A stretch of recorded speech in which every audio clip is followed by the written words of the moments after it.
Kaixo Hezitzailea, ongi etorria Edikeusera. Gaur, pentsaera konputazionalari buruz hitz egingo dugu. Zer da? Zergatik da garrantzitsua gure txikia jasotzea eta zelan landu ahal dugun. Goazen ba!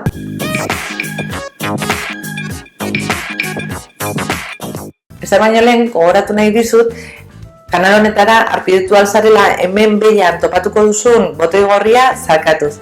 Eta baita gonbidatu nahi zaitut gure bloga edikeus.com bizitatzera, bertan aurkituko duzulako askoz informazio gehiago. Hemen behian informazio kutzan eta baita hemen goitik utziko dizut lotura. Eta bai, goazen hastera. Baina zer da pentsaera konputazionala? Ematen du zerbait konplexua, ordenadorekin zer ikusi dakana, informatikariekin, zer da ikusirik gure txikiekin. Pentsaera konputazionala arazoak ebazteko era bat da eta edozein jakintza arloan aplikatu aldana. Matematikan, biologian, linguistikan, edozeinean. Eta bere oinarrian konputazioan erabiltzen diren hainbat kontzeptuak aplikatzen ditu. Azkenean, pentsaera konputazionala pentsaera prozesu bat da, non pertsona batek hartzen du arazo bat, aztertzen du eta irtenbide bat ematen du. Irtenbide hori agindu sekuentzia batez osatuta dago eta hau gizaki bat, konputadore bat edo bien konbinaketa ejekutatu dezakete. Teknologia zinguratuta bizi gara gure sakeleko telefonotik hasita, bakotzean daukagu nabigatzailea, etxeko gailu domotizatuak, gero eta ordenadore gehiago topatuko ditugu edonon. Eta horiek erabiltzea garrantzitsua da. Berdin dio zertara dedikatuko garen edo zertara dedikatuko diren gure txikiak.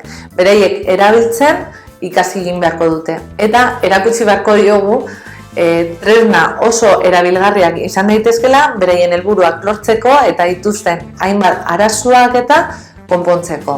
Pentsaera konputazionalari esker, gure txikiak teknologia kontsumitzaile hutsak izatetik, sortzaileak izatera pasatzen dire. Eta gaitasun pilo bat landuko dituzte. Besteak beste, pentsaera kritikoa. Gai izango dira, datu pilo bat hartzeko, era logiko batean antolatzeko, aztertzeko eta emaitza bat aurre ikusi. Ikasiko dute arazo handi bat, arazo txikiagoetan zatitzen, errazagoan direnak ebazteko, eta azkenean irtenbide orokor bat eman oso zaila ematen zuen arazo horri. Eta horre gainera, beraien autoestima asko egongo du.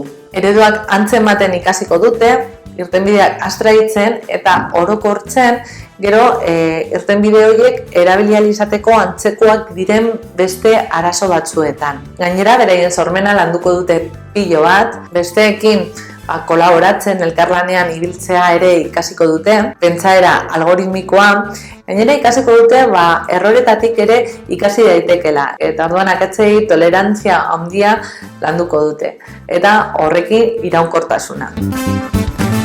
Eta zelan lantzen dugu guzti hau? Eskolan landu behar dugu, etxean, bietan landu aldira lasai asko. Gero eta material gehiago existitzen da, pentsaera konputazionala lantzeko. Egia da, gaur egun aurkitzen ditugun gehienak ingelesez daudela, baina kasu batzutan ere hori ez da garrantzitsua. Aurkitu ditzakegu liburuak, adibidez, Hello Ruby edo Hola Ruby, erderaz ere badagoena, eta 4 urtetik aurrera gomendatuta dagoena. Bai jokuak topatu alditugu, adibidez, Robot Turtles, Bit and Bytes, Codemasters, hezkuntza robotak baita ere, adibidez, Beboot, Das and Dot, Fisher Priceeko Caterpillar, Legok ere baizu pilo bat baliabideak robotika lantzeko, eta noski aplikazioak eta webgune asko existitzen dira, hori lantzeko, adibidez Scratch edo Code.org. Gai hau interesgarria iruditzen baldin bazaizu eta honen inguruan eta baliabide hauen inguruan informazio gehiago nahi baldin baduzu, gomendatzen zaitut berriro ere gure webgunea bisitatzera, edikeus.com, eta bertan arpidetzera. Gure newsletterrean bidaliko dizugu informazio gehiago eta hurrengo hilabetetan landuko ditugun hainbat materialen berri. Eta horixe da dana gaurkoz. Gustatu baldin bazaizu bideoa, mesedez, like-eri eman eta ezaztu arpiltzea hemen behian agertzen den botoi gorrian. Hurrengo bidean ikusten gara. Agur!